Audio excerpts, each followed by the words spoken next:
Welcome back to Red Devils TV, and here I am with three very happy Newcastle fans. So, I'll ask you first, thoughts on Livramento's performance today? Sensational, absolutely sensational. He needs to play every week, to be honest. He's a talent, he's the truth, he's the future. We need to see more of him. Can't wait to see more of him. Yeah. Tremendous player. Would you play him over Kieran Trippier at the moment? No, I'd play them both. I'd move Trippier at left back like he plays for England, and I'd play Tino at right back. Very good. What were your thoughts on the goals? Brilliant, to be fair. I think, especially the first one, it's a great break away from Tino, and then the ball through, and then the composure from Almiron. And I think it was blessing in disguise that I feel sorry for Target. He's had such little game time, and he's a great pro. And it's a hard break for him, but I think him coming off, a bit too many fullbacks on the team, really, with two left backs. It was great for our sort of player, really, I think, to have him in.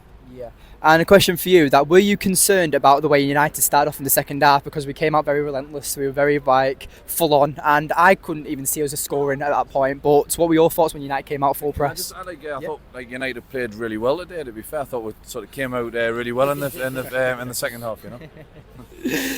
What were your thoughts on it? If I'm totally honest, I wasn't really that worried.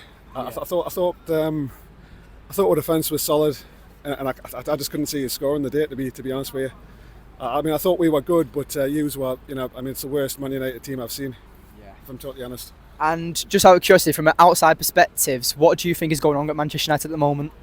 Personally, I think it's the he's had great managers, great players, and you still haven't done anything in the last sort of 5-10 years. Personally, I think it's it's either the ownership or it's the sort of higher management, one of the two.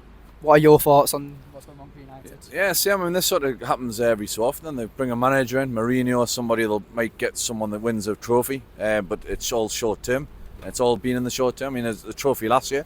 We would crawl over barbed wire and glass, to be fair, to win a trophy, even if it's the League Cup. So, I can't be too ungrateful. It's still won a trophy, still playing Champions League football this year. So it shouldn't be all doom and gloom for me. In terms of what we've been through, you've got to. I know that.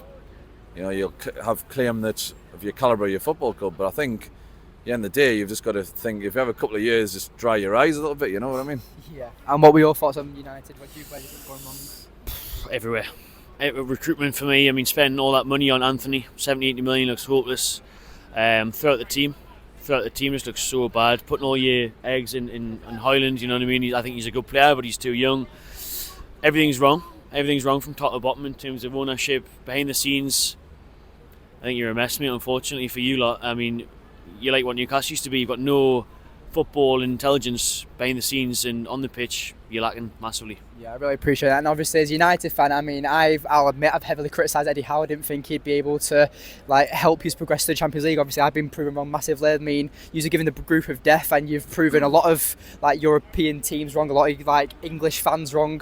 Is Eddie Howe the future, or do you think at some point he will get placed with a more world-class type manager? Well, he could sort of groom himself into a world-class manager. People are saying he hasn't managed in the Champions League. Well, he's never had an opportunity to manage in the Champions League, so he's learning. He can't get every game right. He's not beyond criticism in some games, but he generally gets stuff right.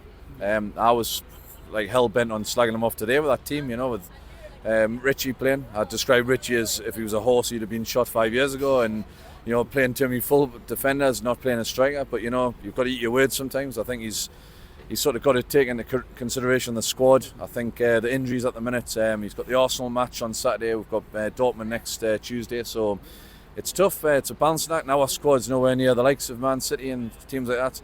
We've got a lot bigger squad and a better squad than we've had for years, but we've still got to try and manage that. And the injuries at the moment, it's nice to have Willock back and a few others, but we've just got to plod on and hopefully become an elite club. We've got a long way to go, but we can do it. Yeah, I completely agree. And what I respect about the way your owners have changed Newcastle is that they've come in and they've not just splashed all these massive money on the mega stars. They've actually gained structure. They've actually built a football club. I hear stories about how Newcastle have got this holographic facility to help them practice against one-on-one drills and stuff. United still use cones they're in PE in year 8 when you used to play football. You've got to bring the community back into play as well, because what might actually alienated the fan base, there was no communication. It seems to me, looking there from the outside, Glazers do the same.